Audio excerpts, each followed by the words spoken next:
Bonjour à tous, bienvenue sur la chaîne, j'espère que vous allez bien. Maintenant que vous savez réaliser un levain maison, que vous savez l'entretenir, le rafraîchir, je vous propose de réaliser aujourd'hui une recette de pain au levain. Vous allez voir, il y a des étapes à suivre, il va falloir laisser un temps de pousse. Franchement, ça vaut le coup, on a un super résultat. Les ingrédients, vous les retrouvez pendant la vidéo et je vous les remets juste là en bas dans la description. Je vous laisse découvrir la recette complète en images. Et on se retrouve tout de suite après.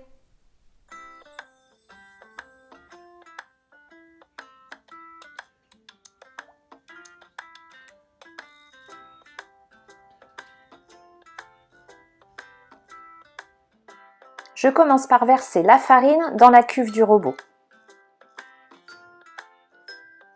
Je crée un puits. J'y mets à l'intérieur le sel. Je referme le tout. J'ajoute ensuite l'eau, donc plutôt à température ambiante, voire légèrement tiédie. Je pèse mon levain. Donc on voit que là il est prêt, il est plein de petites bulles, il a super bien évolué. Tout est bien fermenté.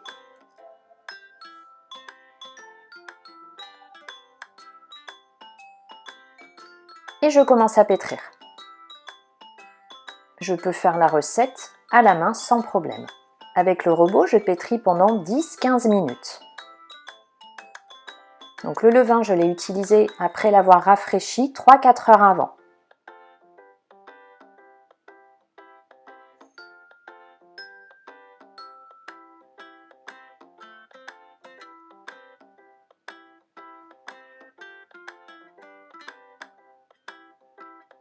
Je dépose ensuite ma pâte à pain sur mon plan de travail et je forme une boule.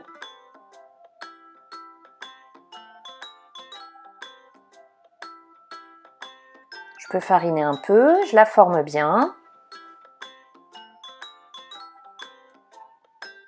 Je prends un panier, donc une petite panière. J'y dépose à l'intérieur un torchon bien propre. J'y mets de la farine, généreusement.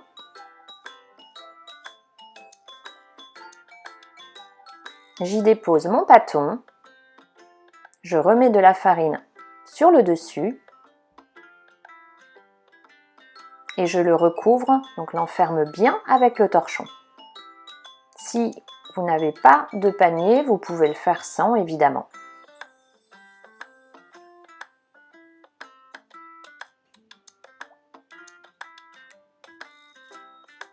Et je laisse pousser pendant 4 à 5 heures. En plus, je rajoute une bassine, moi, pour que vraiment ça évolue bien, mais c'est pas obligatoire. Donc au bout de 4 heures trente, on voit que ça a bien gonflé. Alors c'est normal, ça ne gonflera pas autant qu'avec de la levure de boulanger sèche ou déshydratée. Je dépose ma pâte sur mon plan de travail fariné et je dégaze. J'appuie sur ma pâte, j'enlève, je laisse vraiment échapper tout l'air. Je peux ajouter un peu de farine si celle-ci colle au plan de travail. Je continue à dégazer.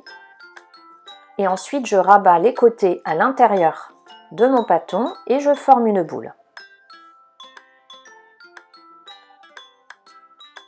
Je vous montre donc le dessous. Le pâton, je le dépose sur une feuille de papier sulfurisé. Je reforme bien mon pain et je le laisse pousser à température ambiante pendant une vingtaine de minutes. Je prends ma cocotte.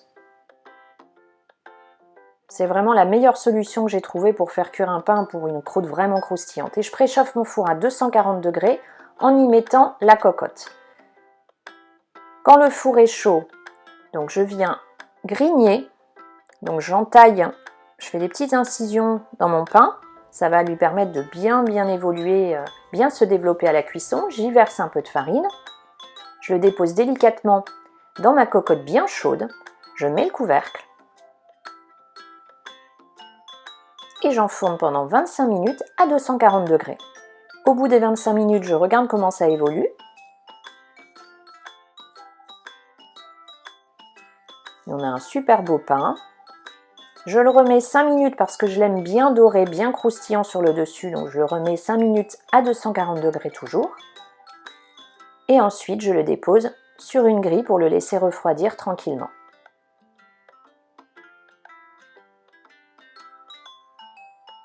Et je vais pouvoir le déguster. Alors, je vous montre à la découpe. Donc, on voit qu'en dessous, il est vraiment super bien cuit. Vraiment, la cocotte, c'est l'idéal. Et là, il était encore un tout petit peu tiède quand j'ai commencé à le découper.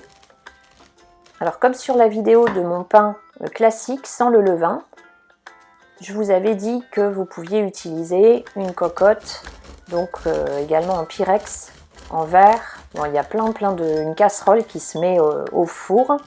On peut utiliser le système de la cocotte avec plein de plats différents. On a une super belle mie, une croûte super croustillante. On va se régaler.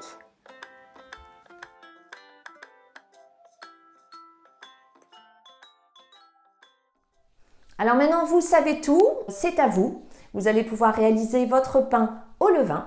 J'espère que la recette vous a plu. Si c'est le cas, eh bien mettez un maximum de pouces bleus. Si vous n'êtes pas abonné, c'est le moment. N'oubliez pas d'activer la petite cloche pour recevoir une notification dès que je mets une nouvelle recette.